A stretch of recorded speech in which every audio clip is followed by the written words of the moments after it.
오늘은 착한 사람이라는 제목으로 말씀을 같이 나눕니다. 우리 그리스도인 성도는 좋은 소문의 주인공이 되어야 합니다. 22절에 보니까 예루살렘 교회가 이 사람들의 소문을 들었다라고 합니다. 안디옥의 많은 헬라인이 예수를 믿게 된 사실에 대한 소문을 예루살렘 교회가 들었다는 내용입니다.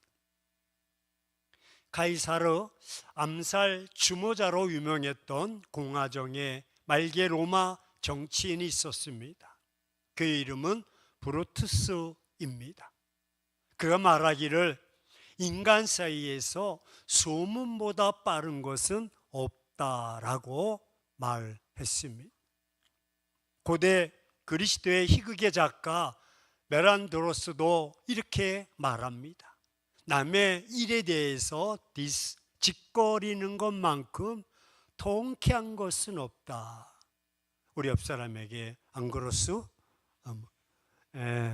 남의 말 험담하는 거 시간도 잘 가고 왜 이렇게 재밌는지 모릅니다. 그렇습니다. 그것이 좋은 일이 되었건 나쁜 일이 되었건 사람은 남의 일, 남의 사정, 남의 형편 말하기를 즐기는 성향입니다. 그래서 지극히 작은 일이라도 급속히 퍼져나가는 것을 우리는 흔히 경험합니다. 그래서 오죽했으면 어른들은 발 없는 말이 천리 간다라고 말을 했겠습니까? 또 소문은 대상을 가리지 않습니다. 내가 원하지 않는다고 해서 소문이 나지 않는 것은 아닙니다.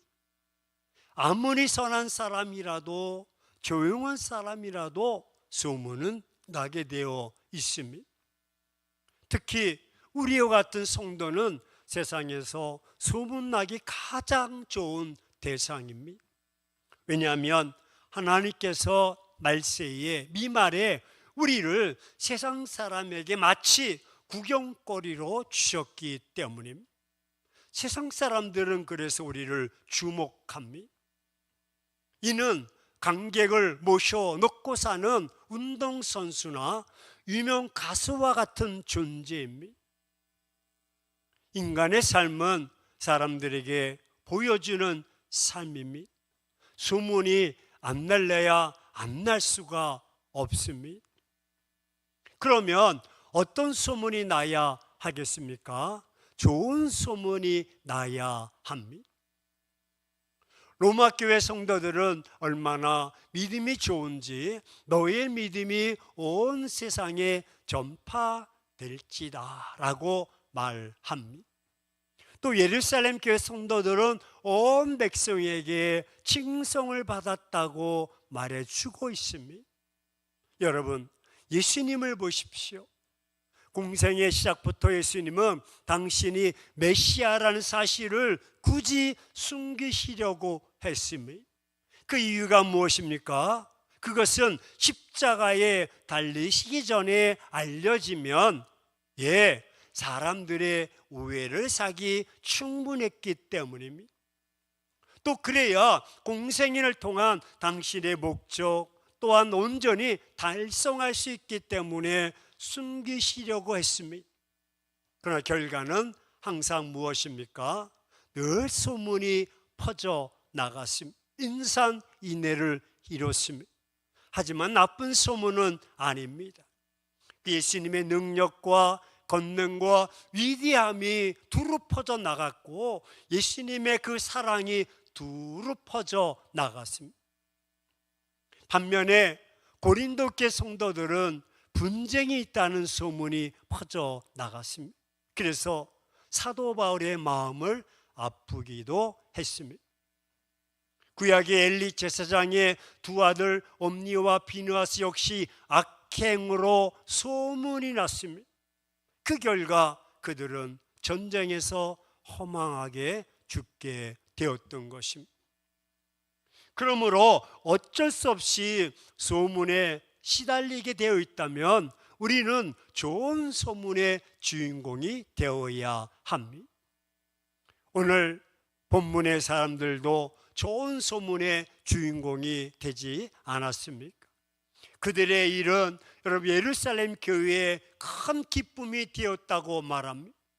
왜? 예루살렘으로부터 파송받은 목회자 바나바의 기쁨과 감사의 대상이 되었던 것입니다. 따라서 우리는 재능보다 어찌 보면 인격을 갖추어야 합니다. 왜냐하면 24절을 보면 저자 누가는 바나바를 가리켜서 착한 사람이라고 증거하고 있습니다. 그리고 바나바는 성령과 믿음이 충만한 자다라고 말합니다. 하지만 논리적으로 우리는 성령이 충만한 자야, 믿음이 많은 자야 라고 말할 텐데 누가는 착한 사람이다 라고 말합니다. 말하자면 바나바는 인격이 된 사람입니다 라고 말해주고 있는 것입니다.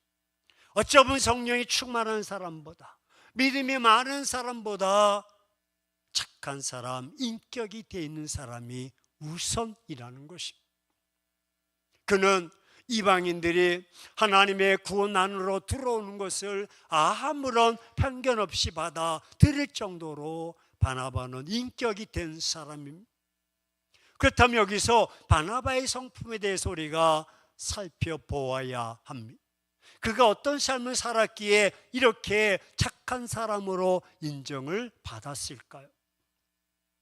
여러분, 이 시대를 살고 있는 우리로서는 좀처럼 좁혀지지 않는 삶입니다. 그럼 바나바의 삶은 어떤 삶이었습니까?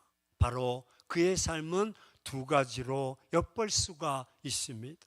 하나는 그의 훌륭한 인격이 결정적으로 나타나는 것이 25절과 26절입니다.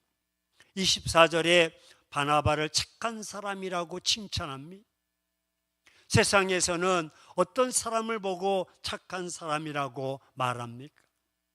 세상에서 말하는 착한 사람은 어떤 의미, 어떤 이미지로 그려집니까? 착한 사람의 특징이 어떠합니까?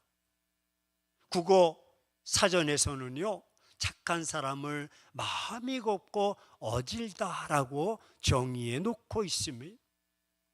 그런 사람은 흔히 말하기를 법 없이도 살 사람이야 라고 말합니다. 이런 말 들어보시지 않았습니까? 그렇습니다. 본문에서도 착한 사람을 소개합니다. 착한 사람이 누군가 하면 바나바였습니다. 그는 예루살렘 교회에서 파송되어 안디옥에 머물면서 안디옥에서 예수님을 처음 구주로 믿고 믿음이 아주 약한 사람들을 일일이 돌보며 다녔습니다.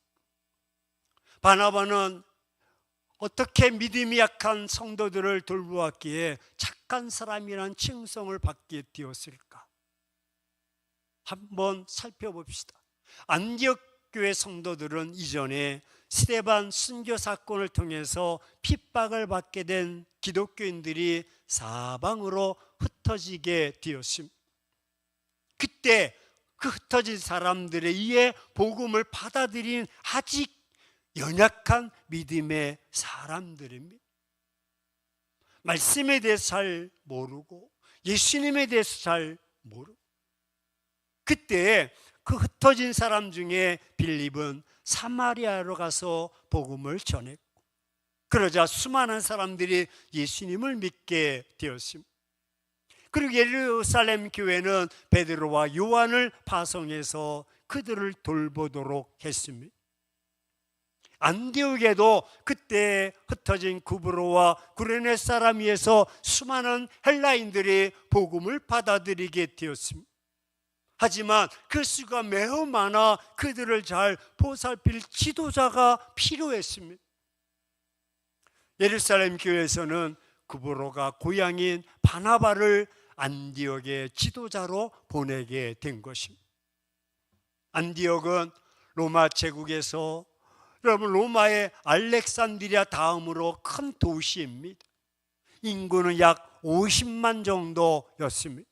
행정구역상 시리아의 주의 수도였습니다. 지중해 해안에서 동쪽으로 27km 떨어져 있고 예루살렘으로부터 북쪽으로 480km 거리에 있는 곳입니다. 아주 먼 곳입니다. 이렇게 먼 곳에 있는 안디옥에 파송된 바나바는 그곳에 가서 믿음이 약한 성도들을 잘 돌보았습니다. 착한 사람으로 인정받게 된 바나바의 지도력은 어떠했기에 착한 사람으로 인정받게 된 것일까? 그럼 성경에서는 어떤 사람을 착한 사람이라고 칭찬하는지 한번 살펴보겠습니다.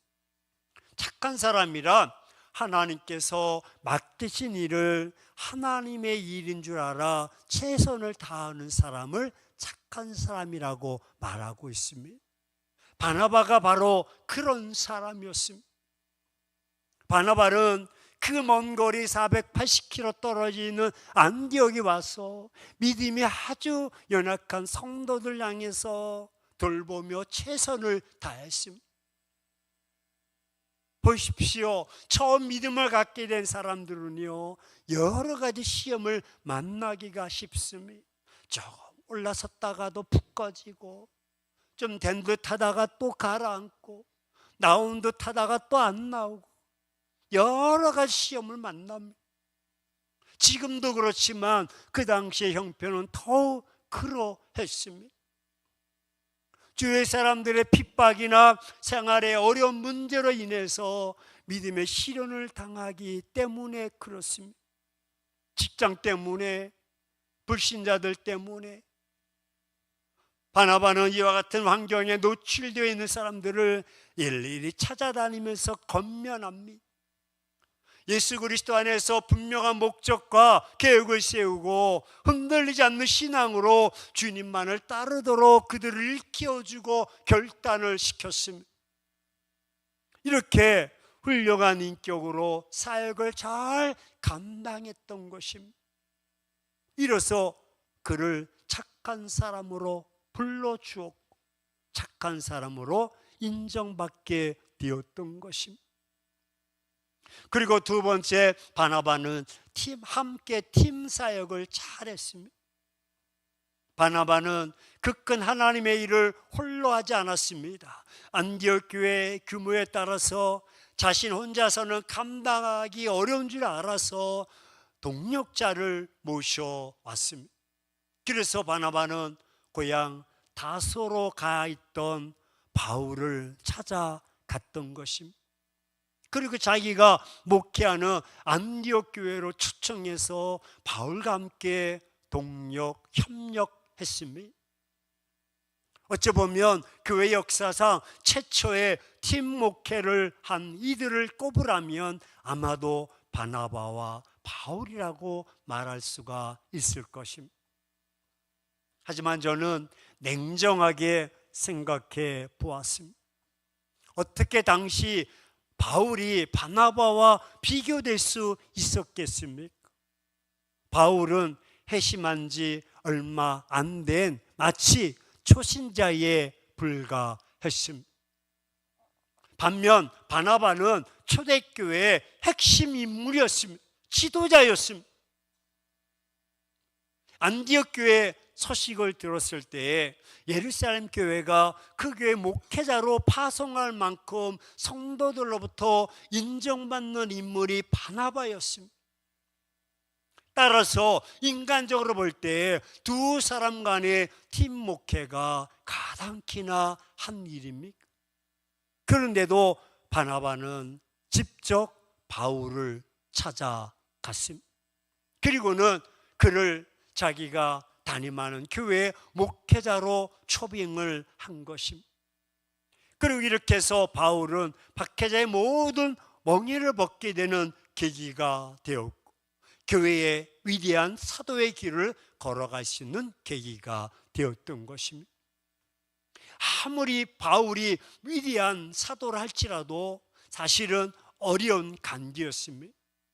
하지만 이러한 바나바의 해안과 결단이 없었다면 바울의 위대한 업적을 남길 수가 있었겠습니까? 하지만 바나바는 재능에 있어서는 바울에게는 못 미치는 인물이었습니다. 하지만 인품은 참으로 큰 인물이었습니다. 바울처럼 성경을 13권이나 기록하지는 못했지만 바나바는 그를 훌륭한 사람으로 세웠던 것입니다. 그가 직접적으로 위대한 업적은 남길 수 없었다 할지라도 위대한 위협을 남겼다고 말할 수가 있습니다. 그 큰 인품으로 바울과 같은 위대한 인물을 발탁함으로써 기독교에 엄청난 위협을 남겼다고 말할 수가 있습니다. 이렇게 바울의 팀 사역의 위협을 발견할 수가 있습니다. 보십시오. 살펴보았듯이 한 공동체 리더가 자신보다 더 유능한 리더를 모셔온다는 것은 그리 쉬운 일이 아닙니다.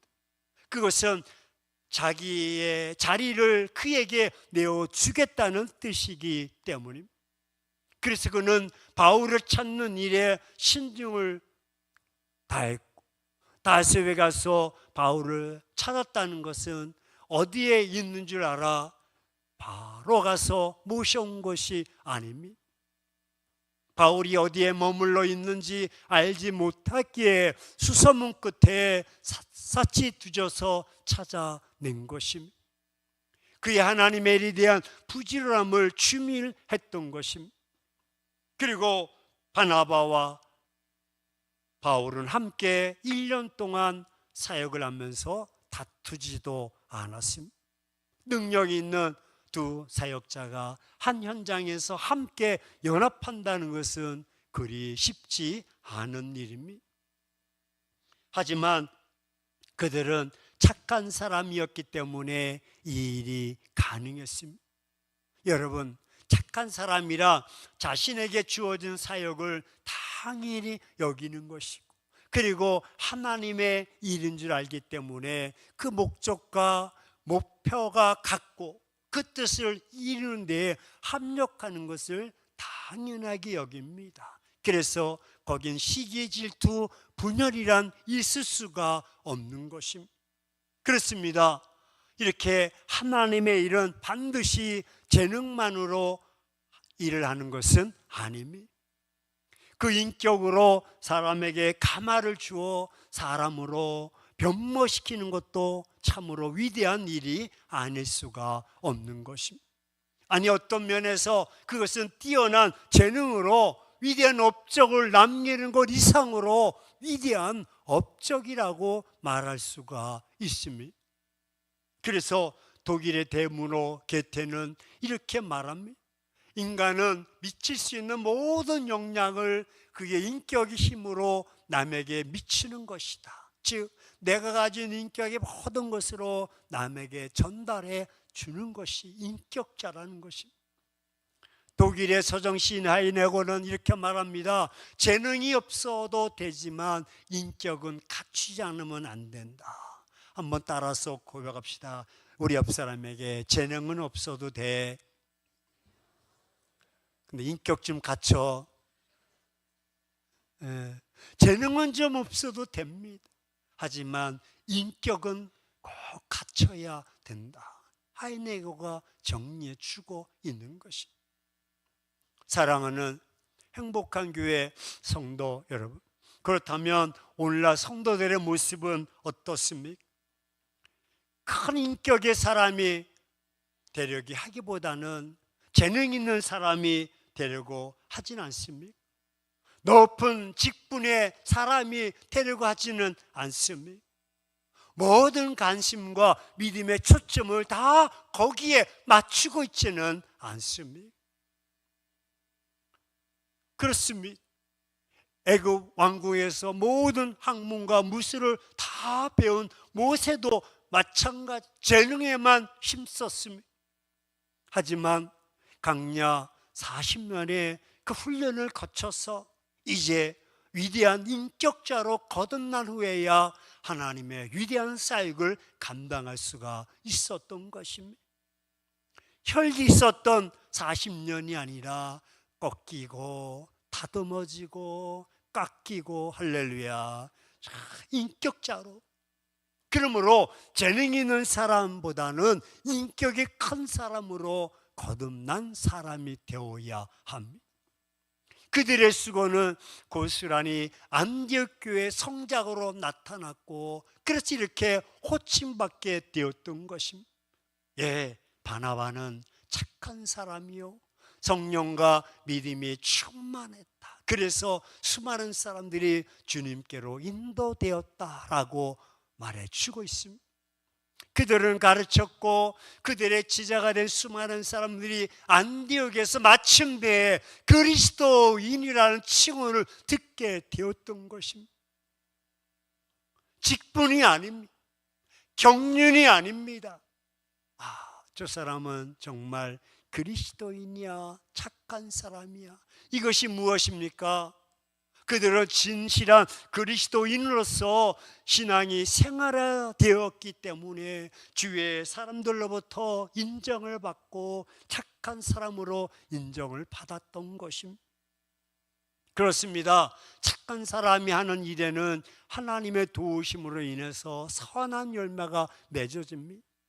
착한 사람들은요, 자기의 의나 자기의 힘이나 지식으로 하나님의 일을 하는 것이 아닙니다. 오직 성령께서 부어주시는 그 힘과 능력을 가지고 하나님 나라의 통치를 받으며 예수 그리스도의 이름으로 예수 그리스도 사람들을 가르치고 협력해서 세워져 나가는 것입니다. 착한 사람은 사람의 임의적인 노력으로 되는 것이 아닙니다. 착한 사람은 하나님의 선물인 성령님의 절대적인 도움 안에서 가능한 것입니다. 착한 사람의 행함은 하나님의 전폭적인 지지를 받게 되는 것입니다. 그렇습니다. 우리는 우리 주위에서 일어나는 공동체의 그 분열과 사건, 사고가 끊임없이 일어나는 것을 방송을 통해 보게 됩니다. 왜 이런 일이 일어나는 것입니까? 그것은 착한 사람들의 모임이 아니기 때문입니다. 모두가 다 내 중심, 내 유익, 내 마음대로 생각하고 행동하기 때문에 연합, 일치가 어렵고 분열이 자주 일어나는 것입니다. 이런 사건들은 정치, 사회에서만 일어나는 것이 아닙니다. 피를 나눈 한 가족 안에서도 빈번히 일어나기도 합니다. 교회 안에서도 일어납니다. 모두가 착한 사람이 사세로 살지 않기 때문에 그렇습니다. 자주 일어나는 분란, 분열의 사건들을 보면 우리는 수수방관합니다. 어떻게 해결할 수 없기 때문입니다. 그럼 어떻게 해야 공동체 분열을 막고 화목과 부흥이 일어날 수가 있겠습니까? 하나님께서는 우리 한 사람 한 사람이 모든 착한 사람이 되기를 원하십니다. 물론 세상이 말하는 착한 사람이 아닙니다. 그것은 하나님께서 말씀하시는 착한 사람이 되어야 합니다. 그럼 어떻게 하면 착한 사람의 태도로 살아갑니까? 예, 현재 자기에게 맡겨진 일들을 하나님의 일인 줄 알고 잘 감당하는 것입니다. 내가 맡고 있는 일이 무엇이든지 간에 그 일은 하나님께서 맡겨주신 일이 분명합니다. 하나님의 일을 할 때는요, 혼자 하는 것이 아닙니다. 그 일을 함께 할 수 있는 동력자를 찾아야 합니다. 왜냐하면 혼자 하는 일은 2배 힘이 들지만 둘이 함께 하는 일은 3배 힘이 나기 때문입니다. 그래서 이웃과 동력할 때는요, 나보다 남을 높게 여기고 내 자리마저도 양보하려는 태도를 보여주셔야 합니다. 왜입니까? 그 일이 하나님의 일이기 때문입니다. 아무리 내가 했어도 나를 드러내지 않습니다. 남을 인정해주고 남을 세워주는, 둘이 합심하여 하나님의 일을 그것이 무엇이든지 간에 온전히 감당해야 합니다. 함께하는 목적은 결과를 좋게 합니다. 결과가 좋다는 것은 하나님께서 옳다 하시는 것입니다.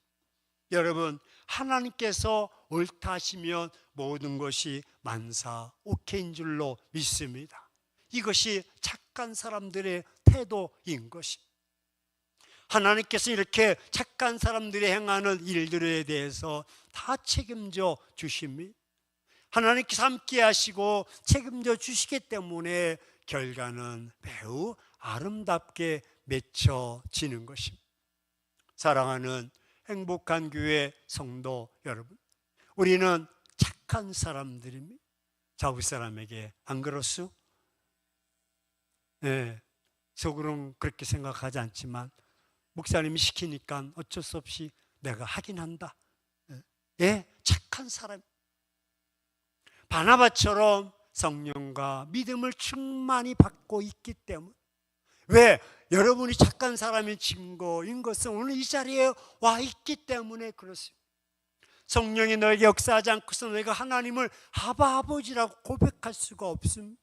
내가 하나님을 찬양하고 기도하고 예배한다는 것은 성령이 내 안에 거하는 것이고, 그것이 바로 착한 사람의 표징인 것입니다.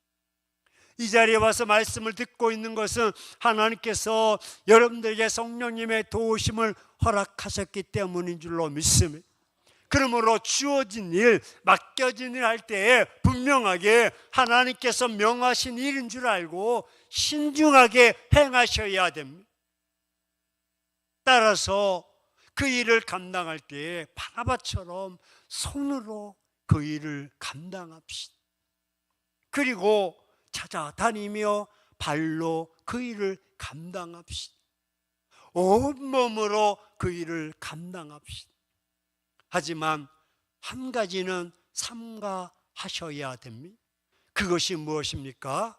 그것은 바로 우리의 입이요 말인 것입니다. 어떻게 보면 이것으로 내가 애쓰고 수고하고 땀 흘렸던 모든 것들을 순식간에 다 쏟아버립니다. 다 허물어 버립니다. 분열시켜 버립니다. 이 더운 날 애쓰고 수고 모든 것들이 다 쏟아져 버립니다. 그 사람들은 이렇게 내 그럴 줄 알았어. 여러분, 좋은 사람의 모습이 아닙니다. 마지막까지 좋은 사람의 인격을 소유합시다. 여러분, 싸우는 교회들 보면요, 주먹 쥐고 싸우는 거 못 봤습니다. 여성들 머리채 부여잡고 싸우는 그런 교회 못 봤습니다. 다 말로 죽이는 것입니다.